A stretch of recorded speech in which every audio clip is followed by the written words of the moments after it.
غزوہ بدر صرف 313 افراد کے ایک چھوٹا سا گروپ 1000 کے طاقتور لشکر کے سامنے کھڑا ہو جائے اور پھر فتح بھی اسی کے حصے میں آئے۔ سن 624 عیسوی جب مدینہ کی ایک نئی اور کمزور اسلامی ریاست کو مکہ کی طاقتور قوم سے خطرہ تھا، مسلمان ہجرت کر کے مدینہ آ چکے تھے، لیکن مکہ والے ابھی بھی ان کے دشمن تھے۔ مکہ والے مسلمانوں کو مدینہ میں مضبوط ہوتے دیکھ کر پریشان تھے۔ انہیں ڈر تھا کہ اگر اسلام اسی طرح پھیلتا رہا تو ان کی طاقت ختم ہو جائے گی۔ اسی خوف اور دشمنی نے دونوں قبیلوں کو بڑی جنگ کی طرف دھکیل دیا، جسے غزوہ بدر کہتے ہیں۔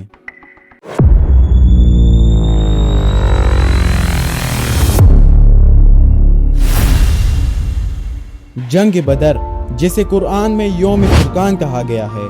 غزوہ بدر مارچ 624 عیسوی 17 رمضان 2 ہجری کو مدینہ میں بدر کے قریب ہوئی۔ غزوہ بدر سے کچھ دن پہلے جب آپ صلی اللہ علیہ وسلم کو معلوم ہوا کہ ابو سفیان کی قیادت میں ایک قافلہ شام سے واپس آ رہا ہے، تو آپ صلی اللہ علیہ وسلم نے اسے پکڑنے کے لیے ایک چھوٹا سا لشکر تیار کیا۔ ابو سفیان کو جب مسلمانوں کے حملے کا پتہ چلا تو اس نے راستہ بدل لیا اور ایک لمبا اور محفوظ راستہ اختیار کیا، اور اس نے مکہ ایک قاصد کو بھیجا اور مدد مانگی۔ ابو جہل نے تقریباً 1000 افراد کا بڑا لشکر تیار کیا اور بدر کے قریب پہنچ گیا۔ یہ مسلمانوں اور قریش مکہ کے درمیان پہلی بڑی جنگ تھی۔ شمال کی طرف سے چلتے ہوئے مسلمانوں کی فوج مکہ کے لشکر کے سامنے آ کر کھڑی ہو گئی، اور دونوں فوجوں کے درمیان لڑائی کا آغاز پہلے کچھ جنگجوؤں کے درمیان ایک ایک کر کے مقابلے سے ہوا، اور پھر اس کے بعد قریش کے لشکر نے تیر اندازی کے ذریعے مسلمانوں پر حملہ کر دیا۔ مسلمانوں نے اس حملے کا بھرپور جواب دیا اور قریشی صفوں کو توڑ دیا۔ اس جنگ میں کئی قریش کے بڑے بڑے سردار مارے گئے، جن میں ابو جہل اور امیہ بن خلف بھی شامل تھے۔ 624 عیسوی کے شروع میں قریش کا ایک قافلہ ابو سفیان کی قیادت میں شام سے مکہ واپس جا رہا تھا۔ یہ قافلہ 50,000 دینار کا سامان لے کر آ رہا تھا، اور اس کی حفاظت کے لیے 70 محافظ مقرر تھے۔ محمد صلی اللہ علیہ وسلم کو جب اس قافلے کی خبر ملی تو آپ صلی اللہ علیہ وسلم نے اسے روکنے کا فیصلہ کیا۔ ابو سفیان کو جب پتہ چلا کہ قافلہ خطرے میں ہے تو ابو سفیان نے مکہ میں خبر بھیجی کہ قافلہ خطرے میں ہے۔ ابو سفیان کے جاسوسوں نے اسے مسلمانوں کی جنگی تیاریوں کی خبر دی تھی۔ محمد صلی اللہ علیہ وسلم نے قافلے کو روکنے کے لیے تقریباً 300 مجاہدین کا ایک چھوٹا سا لشکر تیار کیا۔ ابو سفیان کے جاسوسوں نے اسے مسلمانوں کے حملے کے منصوبے کی خبر دی۔ ابو سفیان نے قاصد کو قریش کے پاس مدد کے لیے بھیجا۔ قاصد جب کعبہ پہنچا تو اس نے اپنی اونٹنی کے ناک اور کان کاٹ دیے، اپنی قمیض پھاڑ لی اور بلند آواز میں پکارا، اے قریش، تمہارا مال و اسباب یہ ابو سفیان کے ساتھ ہے۔ محمد صلی اللہ علیہ وسلم اور ان کے ساتھی اس قافلے کو روکنے کے لیے آ رہے ہیں۔ میں نہیں کہہ سکتا کہ ان کے ساتھ کیا ہونے والا ہے۔ مدد کرو، مدد کرو۔ قاصد کے مکہ پہنچنے تک ابو سفیان نے اپنے قافلے کا راستہ بحیرہ ایمرا کی طرف موڑ دیا، اور اس طرح مسلمانوں کے حملے سے بچ نکلنے میں کامیاب ہو گیا۔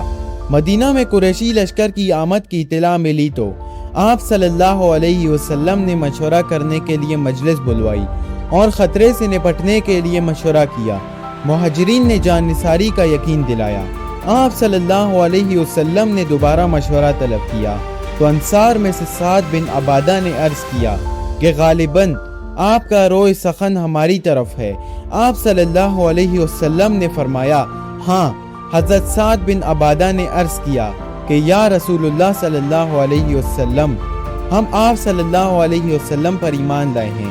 ہم نے آپ صلی اللہ علیہ وسلم کی تصدیق کی ہے اور گواہی دی ہے کہ جو کتاب آپ صلی اللہ علیہ وسلم لائے ہیں وہ حق ہے، اور ہم نے آپ صلی اللہ علیہ وسلم کی اطاعت اور فرمانبرداری کا عہد کیا ہے۔ یا رسول اللہ صلی اللہ علیہ وسلم، جس طرف مرضی ہو تشریف لے چلیں، قسم ہے اس ذات کی جس نے حق کے ساتھ آپ صلی اللہ علیہ وسلم کو محبوس کیا، اگر تو ہم ضرور اس میں گر پڑیں گے اور ہم میں سے ایک شخص بھی باقی نہ رہے گا۔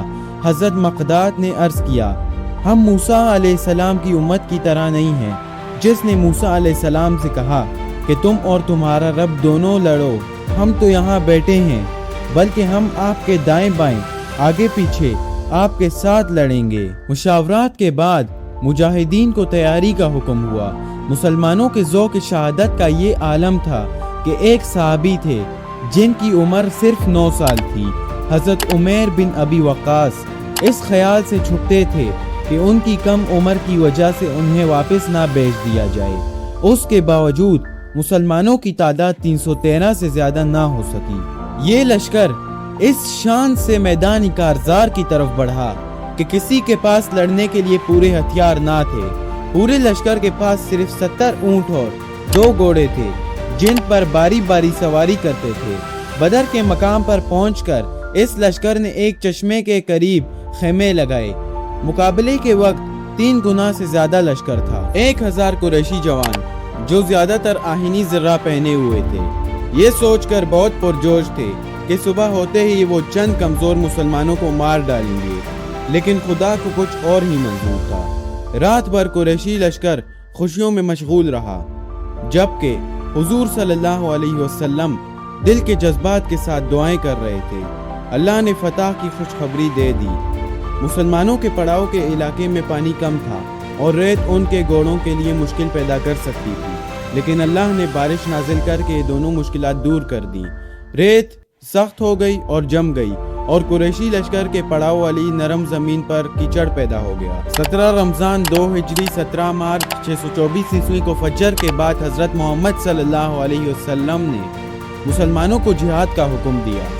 آپ صلی اللہ علیہ وسلم نے لشکر کی صف بندی کی اور عزم کے ساتھ میدان کی طرف بڑھے، جبکہ قریشی لشکر غرور و تکبر کے ساتھ نعرے لگاتا ہوا سامنے آیا۔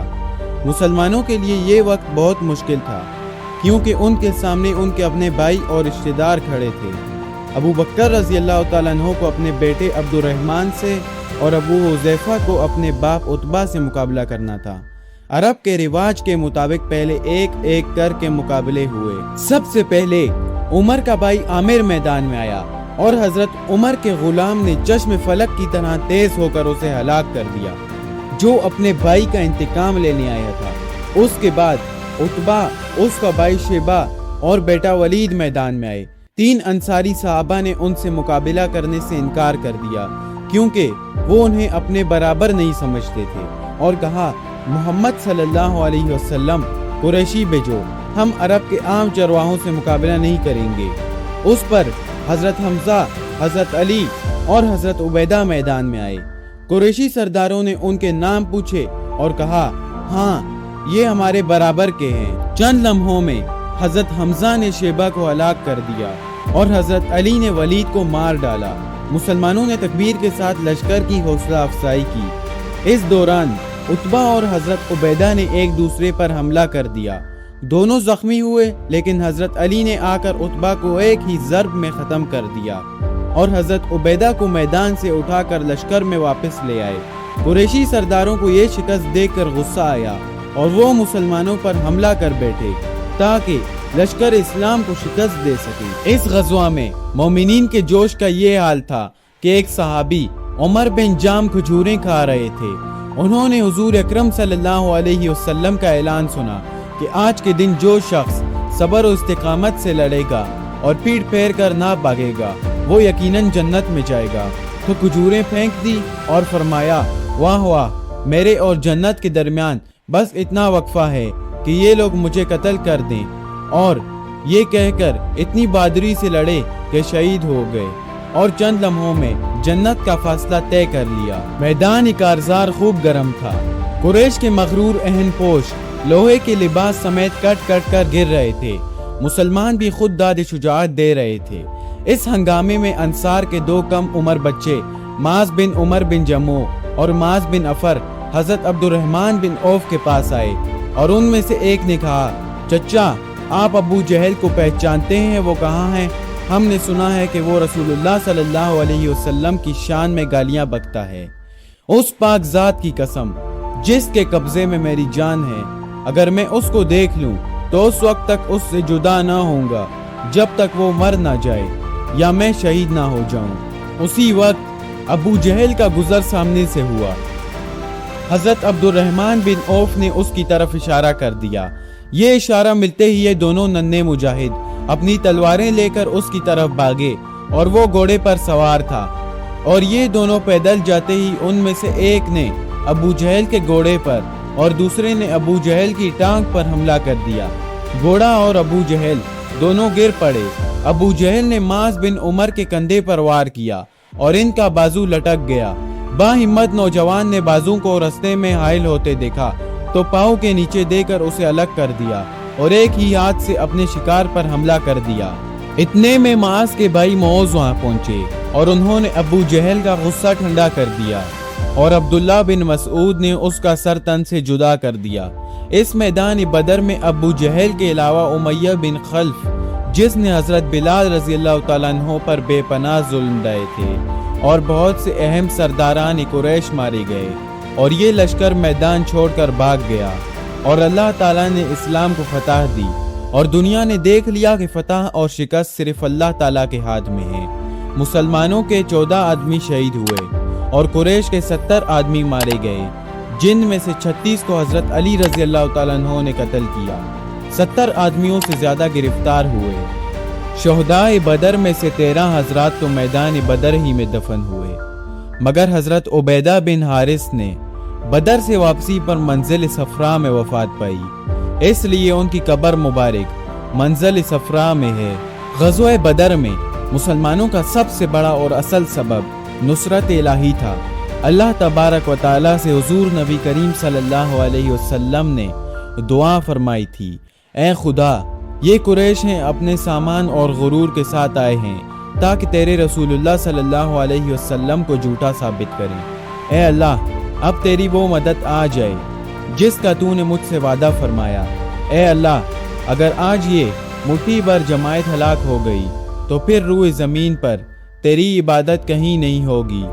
اس کے جواب میں اللہ تعالیٰ نے فتح کی بشارت دی اور 1000 فرشتوں سے امداد فرمائی۔ سورۃ الانفال میں غزوہ بدر کی تفصیل موجود ہے۔ And that was the story of Battle of Badr, a turning point in Islamic history. From this video we learn the power of faith, courage and unity in the face of overwhelming odds.